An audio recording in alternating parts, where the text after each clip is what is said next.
Hello everyone and welcome to another episode of Tom's Gadget Garage. Today we're going to be taking a look at the Engwe Engine Pro 2.0, which is a fat tire folding electric bike which Engwe builds as a portable outdoor adventure e-bike. Now what we're going to be doing today is we're going to take a look at some of the features and specs of this bike, and then we're going to go ahead and take it out on a first impressions ride. Then we're going to follow up this content with a hill climb test, range test, and then we're going to bring it all together in a comprehensive end-to-end review. So without further delay, let's jump into the details. So first thing to mention about the Engwe Engine Pro 2.0 is that it does have a very commanding presence. It's got this larger 6061 aluminum frame, as well as these Chow Yang 20-inch by 4-inch fat tires, which are going to give you the ability to ride over a variety of riding surfaces. Starting at the rear of the bike, we do have this metal fender, and that's really nice because it's going to help keep a lot of the dirt and water off of you as you're riding.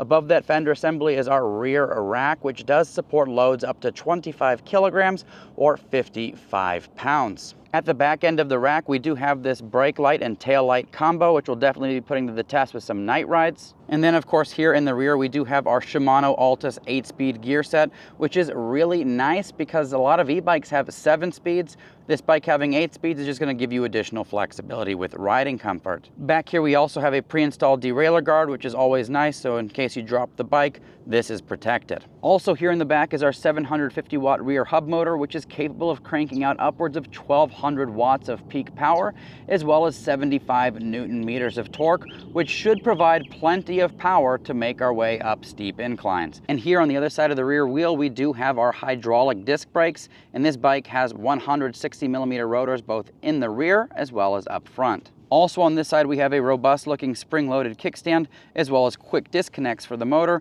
which is going to be really important when it comes to tire changes. Working our way forward, we do have our main chainring as well as crank, and then the pedals on this bike are made of aluminum and they are foldable, which is going to help with portability. Another really nice feature about this bike is that it does use a torque sensor. Now typically at this price point we see a lot of cadence sensors, and the nice thing about torque sensors is that they use a pressure-based system. So the harder you pedal, the more motor output you're going to get, which gives you a much more natural ride experience. But of course we'll be putting that torque sensor to the test to see how Engwe's implementation of that sensor works on this fat tire e-bike. Another really nice thing about this bike is that it is a full suspension e-bike, so you've got that coil spring suspension up front, as well as this centrally mounted coil here, which is a 1,000-pound shock, so we'll definitely be putting this to the test. Here on the frame of the bike, we do have the latch for the folding mechanism, which I'll demonstrate here shortly. And then right below that, you do have the key. Now, keep in mind the key on this bike is used not only to power the bike, but also to remove the battery. And it is located at the bottom of the frame in this like bird's nest of wires here. So, you know, when you're inserting this, just make sure that you're getting it into that keyhole. Working our way up, we do have an adjustable height seat post, which is always nice because this bike does accommodate riders of various heights. And then of course we have our standard Engwe seat, which based on my testing with the Engwe L20 2.0, this is a very comfortable stock seat. But of course we'll be putting it to the test on this bike because this bike also has a full suspension. Now on this side of the bike, we do have our charging port.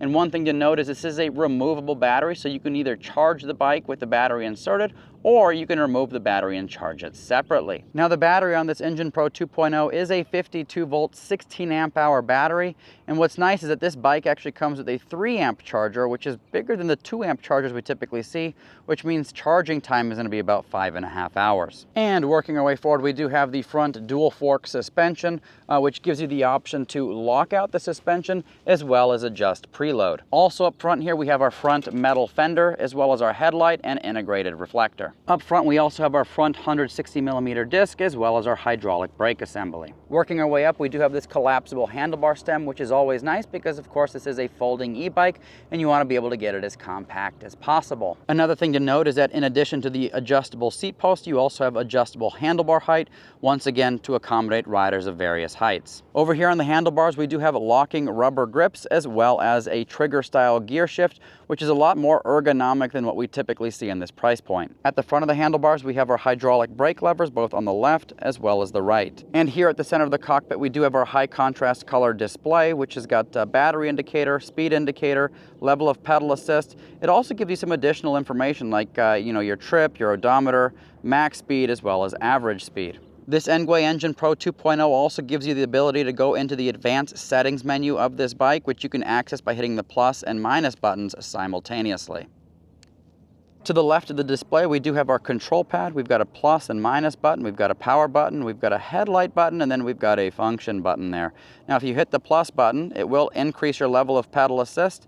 So the higher the value, the more motor assistance you're gonna get. And this goes from all the way from 0, which is no pedal assist, all the way up to 5, which is the maximum amount of pedal assist. To the left of the control pad, we do have our thumb throttle as well as a horn, and that horn sounds like this. And of course, we have our left locking grip. In terms of top speed, this Engwe Engine Pro 2.0 comes out of the box as a Class 2 e-bike with a top speed of 20 miles an hour. However, in Class 3 mode, you can attain speeds up to 28 miles an hour using pedal assist. Now, if you're curious what the range is on this bike, Engwe does state that you can get up to 30 miles of range using only the throttle, as well as 68 miles of range using pedal assist, likely in the lowest pedal assist level.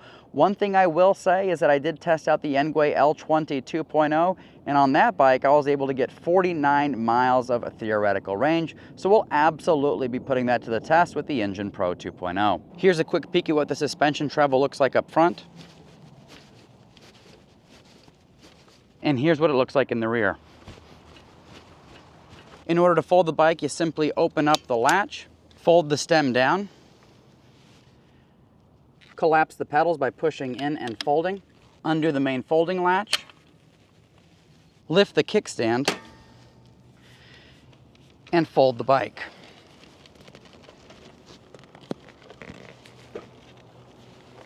And this is what the Engine Pro 2.0 looks like in its fully folded state.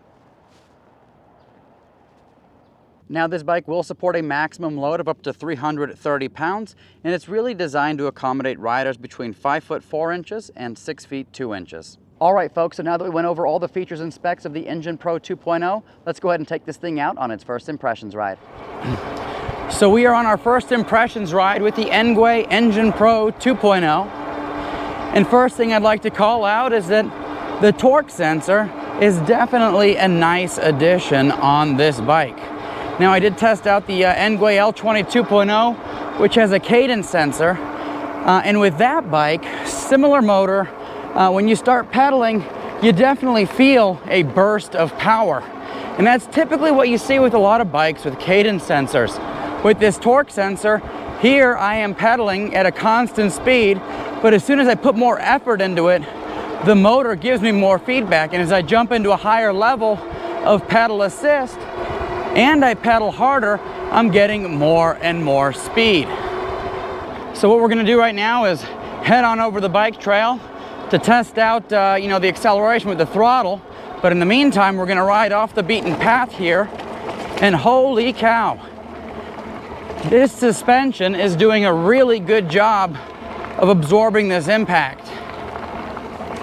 You know, of course, this bike has the typical front suspension that you see on a lot of these e-bikes in this class, but it also has this like mid-mounted rear shock, which, you know, I'll be honest with you, with a lot of bikes, I always question the geometry of it and whether or not it's actually effective.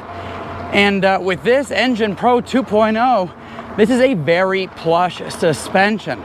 So definitely liking this. We'll take it on some off-road paths here in a moment after we do all of our little bike trail riding here.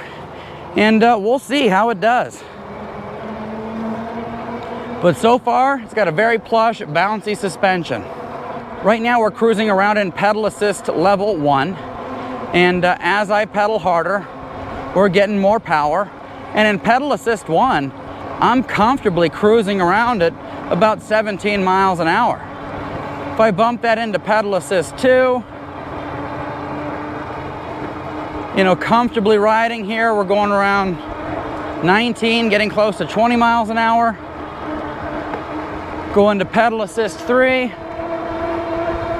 Once again, comfortably riding, we're at about 21 miles an hour. Pedal assist 4, definitely feel the output go up there. Same level of effort or similar level of effort. My feet are moving a little bit faster because I'm trying to keep up with the bike. But 22.8 miles an hour, and pedal assist 5 unlocks us, and that should take us all the way up to 28 miles an hour, which we're gonna test here in a moment. So I'm gonna go ahead and get us turned around, and then we're gonna activate the Draggy GPS performance monitor to see just how fast the acceleration and top speed is on this bike in throttle only mode. All right, so Draggy is connecting to the satellites. It says low satellites, now it's in ready state. We'll give it a moment. Okay, I'm gonna go ahead and hit reset. And we're gonna start our throttle only speed test in pedal assist level 5 in 3, 2, 1, go. 10, 11, 12, 13, 14, 17, 18, 19, 20. And the motor slowed there, so we'll go a little bit longer just to make sure we got it. And let's see how we ended up. All right, so looking at the data, 0 to 10 miles an hour, 2.71 seconds, 0 to 15, 5.01 seconds, 0 to 20, 14.97, but do note it got from 0 to 19 in 7.46. So getting to 19, super easy, super quick, and then it's just a matter of pushing out that extra amount of output to get it to the official 20 miles an hour, which it will, you know, stop you once you get to that speed, because out of the box, this is a Class 2 e-bike. Okay, so now that we know what throttle only looks like, let's go ahead and see if we can pedal this thing to 28 miles an hour. We're gonna start in 3, 2, 1, go. All right, so a little bit of a slow start there for the torque sensor to catch up, but once you get going, speed comes on really quickly. Okay, I felt the motor cut out right there, so we're gonna go a little bit longer. All right, let's see how we did on that run. All right, so looking at the data, 0 to 10 miles an hour, 4.51 seconds, 0 to 20 miles an hour, 8.25 seconds, and we hit a top speed of 27 miles an hour in 14.68 seconds. So as you saw there is a bit of a delay when you're starting from 0 and pedaling the bike.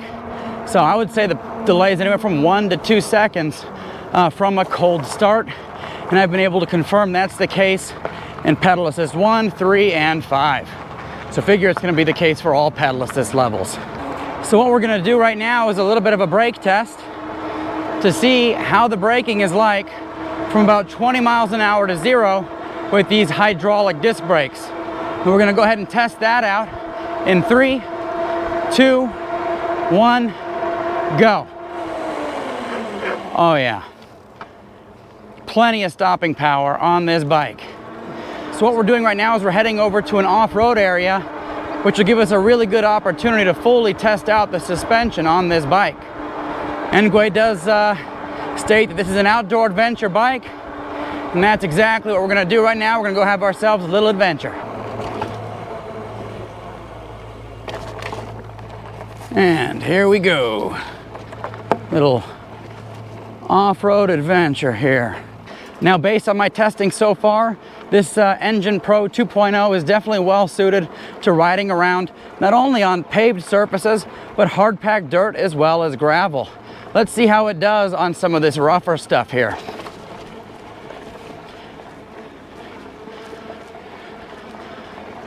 Okay, so far, super comfortable, a little too comfortable.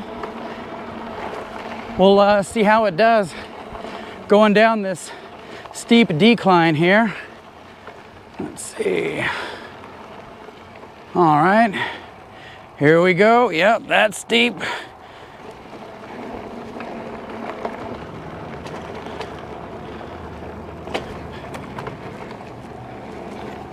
Boom. No problem.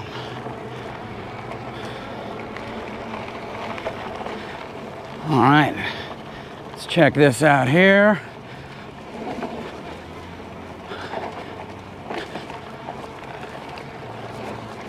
Really liking this suspension so far. Makes riding around on this stuff a breeze. All right, so I went ahead and got our camera set up there so that you can see this from a different perspective, coming down this steep decline here. And then we're gonna go ahead and head on right back up there. We are currently in pedal assist 3. So we've still got several gears to work with, as well as levels of pedal assist. And we're gonna cruise our way right on up. No problem at all. So lots of power on this bike. Another little test of our brakes here.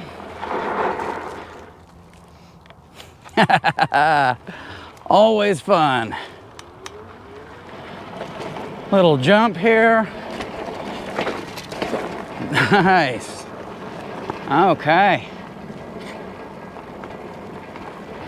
Go ahead and head up this hill. Throttle only. And we made it. No problem. And I'll be darned, it looks like we developed a flat here, so we're gonna have to cut this session early, see if we can make it back. All right, folks, so there you have it. That was our first ride impressions with the Engwe Engine Pro 2.0. And a couple things come to mind here. One, it's got lots of power with that 750 nominal watt motor. Plenty to get us up to speed pretty quickly and up and over a lot of the little hills, dirt hills that we were riding on today. Another thing to call about this bike is that it's got a really good suspension. Like I mentioned before, I'm always questioning this kind of setup on a lot of bikes in this price range. From what I've seen, sometimes they're not very effective. And with this particular bike, that centrally mounted rear shock is very effective. Does a really good job of absorbing a lot of the lumps and bumps in the road, which makes it a very comfortable ride. Now, I did develop a flat, and it looks like it's probably coming from the valve stem, so I'm gonna go ahead and take a look at that. If it's not the valve stem, then I'll make a video on replacing tires on this particular bike. Now, in future videos, I will be doing a range test as well as a hill climb test, so stay tuned for that. And in the meantime, if you want to pick up one of these bikes, I will include a link in the description below. And if you use it to purchase this bike, it absolutely helps support this channel and keeps the wheels moving on future reviews. Let me know in the comment section below if you have any questions, comments, thoughts, concerns. Happy to address those. And as always, thank you so much for tuning into Tom's Gadget Garage. We'll see you next time.